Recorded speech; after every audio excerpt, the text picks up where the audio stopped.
This video is brought to you by Sporlan, quality, integrity, and tradition. Well, today we have a walk-in cooler that's not working. That sensor looks special. But they're saying that it's at 50 degrees in here. There's no ice on the coil. The temperature controller's over here, so let's get up into that. What the heck, man? There's water coming out the screw holes. What is that about? Huh.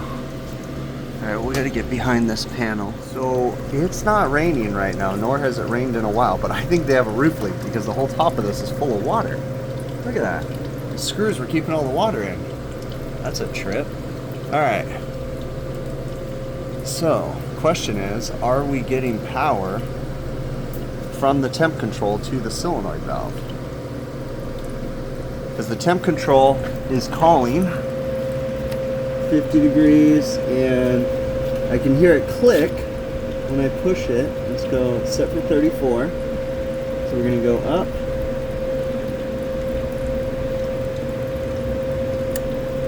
Temp control clicked, but it's not clicking the solenoid.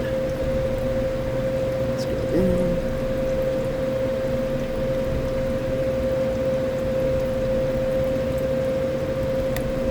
Only this is clicking, and I don't hear the solenoid valve clicking on and off. So let's find out if that solenoid has power.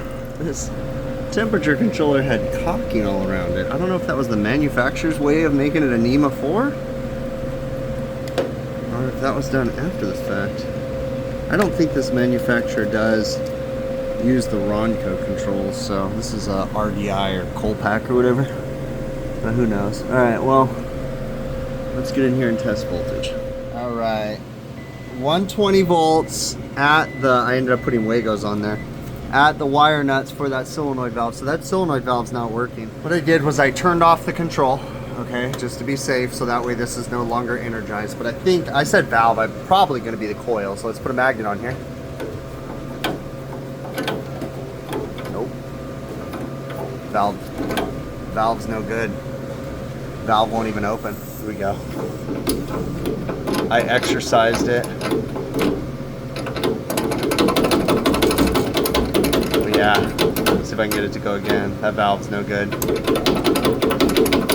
There. It's going now, but it's not going to work for very long. Look at how close they put it to that TXV too. That's ridiculously silly. It's kind of dumb. So I gotta change that solenoid valve. So what I need to do is we need to go upstairs and pump it down, so that way we can get in here and change that valve. This is my unit here. This is in horrible shape. It needs all new insulation. So does their walk-in freezer over there. But let's get the cover off and get it pumped down, so that way we can hopefully get this guy swapped out. I do have a solenoid valve, so. All right, I've got my gauges attached, 404A, we're running. Sight glass is flashing. Kind of hard to see because it's one of those crappy Sanyuo ones that you can barely see, and it's all faded. So we're definitely gonna have to top up the charge. It looked like that coil had oil in it too, but we're gonna get this solenoid valve changed out. This equipment's in pretty bad shape, so it's 10 years old from 2014. So what I'm doing is front seating this king valve right here. Actually should, oh yeah, it doesn't matter. Front seat it, so we're just going to push the stem all the way into it, and it should start pumping down. Now the one downside is the way that this is set up, the high side's going to pump down too, because it's not reading receiver pressure, it's reading liquid line pressure at this port. I don't know why they use these stupid receivers, but you really, anytime you're pumping down a system, you really should be able to see system or receiver pressure, so that way you can actually see if you're going off on high head pressure or if it's pumping down on low pressure. But you'll see the high side will start pumping down. But essentially we need to get it open to atmosphere, so that way we can go downstairs and braze in a new liquid line solenoid valve. Oh, and you can see we're on fan cycling too. Alright, so what I'm going to do is I'm going to cut this right here. Cut it right here. We're going to unsweat this side. I'm going to leave the fans running for now because it helps keep it cool in here. It's going to get hot real quick. The solenoid valve that I have has bigger line sizes, but that's fine. I've got some bushings. We'll bush it down. It was either go with too small of a solenoid valve or go with the right size, but with just bigger line connections. And there's nothing wrong with having bigger line connections, so.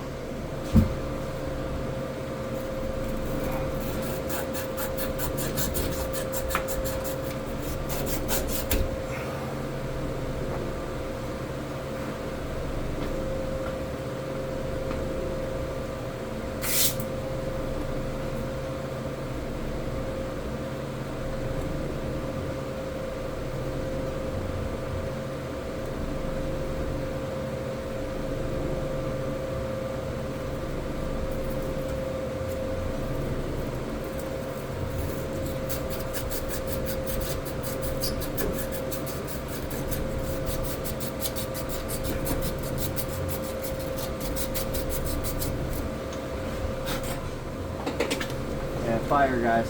Okay. Tiro, karate.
All right, new solenoid valves installed, wired in. It's already energized. Temp control set at 34. Now we need to go up and get the evacuation and dryer changed out. All right, just got done sweating in the dryer. Now just need to cool it off, and we're gonna get the vacuum pump up here and start pulling an evacuation. We're gonna pull through the gauges because I'm pretty confident this thing, like I said, has leaks downstairs. So, all right, we are pulling. Now this is gonna take a bit, and like I said, I'm confident this thing has leaks downstairs, so it is not going to be a perfect vacuum. That's why I'm not going all crazy here. We're just going to get it down into micron level, and then we're going to open the king valve and let it roll, and then we're going to talk to them about leak searching in that evaporator. They need all new insulation, like they need a lot of stuff. I have a feeling they're going to change the equipment, because this customer buys their own stuff and they just like to change it like crazy. Another thing I noticed when I was doing the brazing and stuff, I kept getting pressure coming back, and I think that valve is leaking right there. leaking down through, because when I was sweating in the dryer, it was flaming out. And then when I was sweating in the solenoid valve, it was flaming out, even though. And then watch, when I turn this off, let's see if it does it again. Actually, it's dropping now. Okay, so I closed it, so we're at 900 microns. A second ago, it was climbing, and it went to positive pressure. That was weird. All right, we'll let it run for a little bit longer. Again, that's not a perfect evacuation because we're pulling through the Schraders and stuff, but this is polishing a turd. I still think that valve's leaking because I was fighting that as I was brazing everything. All right, we are back up and running. I just purged the process port. We're gonna add a little bit of gas, clear up that sight glass, then run downstairs and put the temp control back together. Like I said, we're gonna come back and do a leak search, talk to them about the insulation. I've actually got another call I gotta get to right now, so try to get this running as fast as possible. All back in here, there was a bunch of oily looking substance back in there. But this is working now, we're good to go. This right here is almost down to temp. We're set for 34. I'm gonna zip tie up the sensing bulb and put the cover on and get my butt out of here, and we'll come back and follow up. All right, I am back. System's working fine down to temp. They're actually doing a product delivery right now, so they have the system shut down there. I'm gonna go ahead and get started on replacing this insulation. Shouldn't be too difficult. Still talking to them about what they want to do. We're gonna do a leak search today too and find out if it actually has a leak. I did have to put about 2 pounds of gas in it yesterday. Actually, I think it was 3 pounds. I'll have to look at my paperwork. I got it written down. But so it did take refrigerant, so it's got to have a leak somewhere. But let's get started on the insulation first. Just went ahead and pulled the insulation off. It wasn't hard, just split it, pulled it. What I'm gonna do now, this thing turned on and it's running. So we're gonna shut it off on the roof, okay? Because if it's running right now, that means it's calling downstairs. The solenoid valve is open, and that's what we want to do a leak search. Because if I shut it off at the switch downstairs, the solenoid valve shuts and the system pumps down, okay? Did you guys notice something else? That condenser fan motor stopped before that one. That's an indication of a bearing starting to fail, but I don't think it's bad yet. But that's just something to think about. Interestingly enough, this one has oil, like the bearings are failed coming out of it, but this one doesn't. Go figure. But regardless, I shut it off up here, so that way when I get done with the insulation, I'll go down there, do a quick leak search on the system, and then proceed from there. I'm not going super crazy. I grabbed a bunch of insulation, solid and split wall, because the solid, I mitered the corners. I've got like a little jig, and I just used one of those boxes just to make sure I got the cuts right, because I don't do it enough. It is not in any means gonna look perfect. This is still gonna look like a dumpster fire, but it's gonna be better than whatever. The alternative is to cut the line set, pump it down, cut it, slide new insulation on, but you know, whatever. So I use the split wall right here. I already pulled the inside thing, and then I just gotta pull this piece. It'll seal that, we'll flip it over, we'll connect it to that, and then I'll have to make a small section to go under that little asphalt tar roof cover thing that they made. As long as I'm not working in a place that it'll make a mess. I like this insulation glue because it's the dark colored, and it blends in better if you get it on the insulation kind of a thing. So put it on there, let it tack up, and then we'll hold it together. I've since learned that's the trick to this stuff, is you got to let it tack for a minute, then hold it together, and then it'll, you know, glue itself like cement. All right, in no means is this perfect, but I glued the ends, and then I still tape them though, because I just don't like the way that they look. So I realize this isn't UV rated insulation. We're not gonna go as far as painting this because this equipment isn't gonna last very much longer. If and when we were to replace it, we would likely use, we would do at least section the line set in the new sections, move things over and stuff, make it cleaner, and then we would use that rubberized insulation that's completely UV resistant. I didn't replace the insulation on the freezer completely, but I did replace that bad section right there just real quick, just to kind of make equipment work a little bit better. So I'm gonna start cleaning up my messes, and then we're gonna go downstairs and do a leak search on the evaporator. So you can see it's been off for a while, and the water's beating up like the pipes are oily. So I've got my leak detector right here.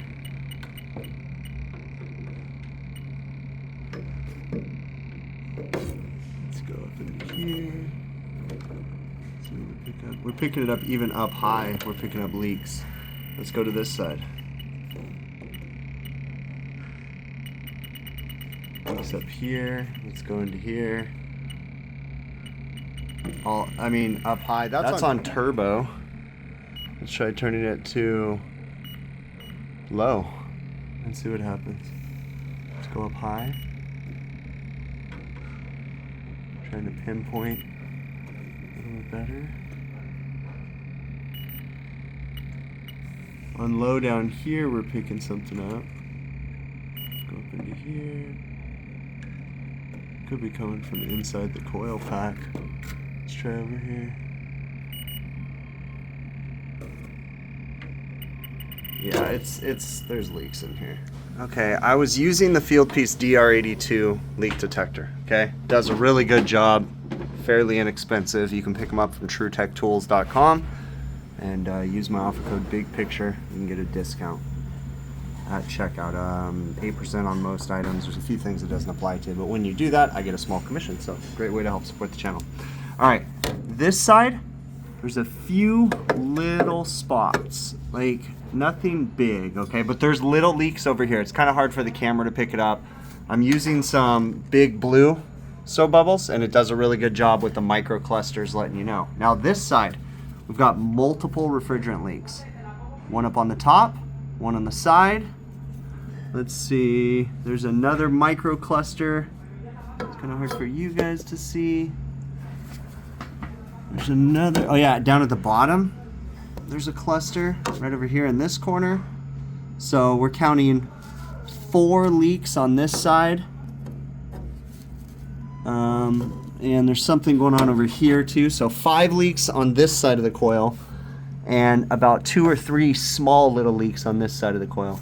At this point, I mean, honestly, I would recommend that the customer consider replacing this coil. We certainly can braze on all those leaks, but it's going to be really difficult to get back there to find them. That's why I kind of had a feeling there was going to be a bunch of leaks in this when I saw that oil. So yeah, I'm going to put this back together and we're going to talk to the customer about replacing this evaporator at a minimum. All right, we are all finished up here. I'm going to turn this guy on. Should start running. I'll set the defrost clock because there is one. Make sure the time's right. It's 12:42.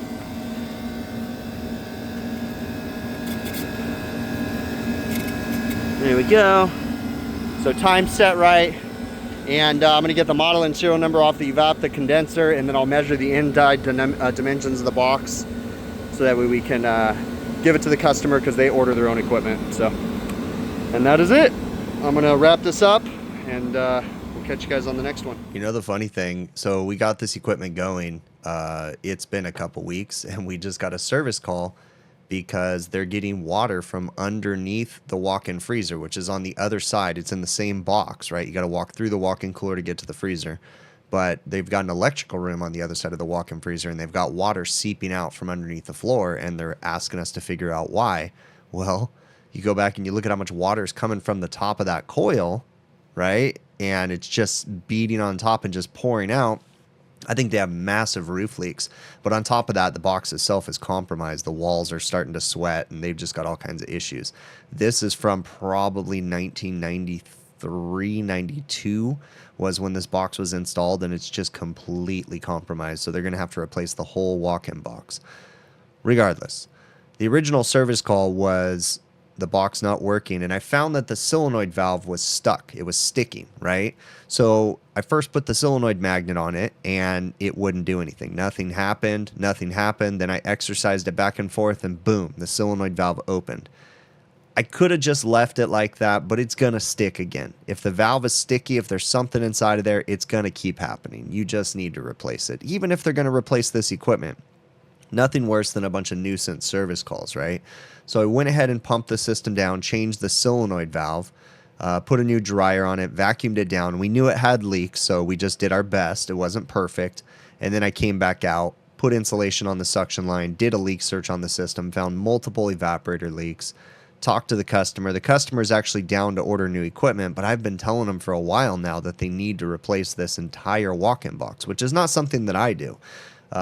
It's going to have multiple trades involved. I could do the refrigeration portion, but I don't do the construction of the new boxes and stuff. And it's not so much that I can't twist lock a box together. It's Is the slab level? Is the slab destroyed underneath? You know, like it's all that stuff. I'd rather just have a general contractor get involved, have him set the box, set it all down. I'll put new equipment in it. Electricians come in, plumbers come in, fire sprinkler guys. You know what I'm saying? Like just have everybody get involved. That way it's just all done and everybody can stay in their lane. But we'll see. So the customer already approved new equipment for the stuff I just worked on, but I'm trying to tell him like, hey, there's no sense in ordering that because you're going to have to order a whole new box. Like, so we'll see what they want to do. They'll probably just have us put new equipment in and just band-aid it up a little bit longer. Who knows? But bottom line, we got the equipment up and running and then came back out, did a leak search, did the installation, and, you know, got it operational to where it's functioning like it should be. And that's pretty much it.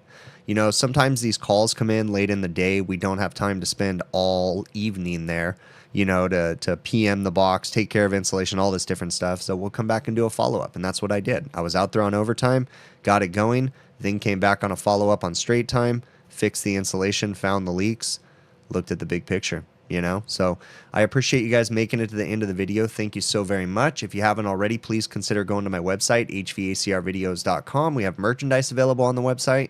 You can also go to truetechtools.com. I mentioned the DR82 field piece leak detector. If you go to truetechtools.com and use my offer code BIGPICTURE, one word, on majority of the items on their website, you can get an 8% discount. And when you do use my offer code, I get a small commission. It's an affiliate code, right? But it's, you know, you get a discount too. So it's another great way to help support the channel. You can also do so via PayPal, Patreon, YouTube channel memberships. They're all monthly commitments that people make. They can choose the amounts. Last but not least, I already mentioned my website, hvacrvideos.com. But you know what? The easiest way to support this channel is literally just watch the videos from beginning to end. That really is the easiest way. So I really do appreciate you making it to the end again. Thank you so very much, and we will catch you on the next one.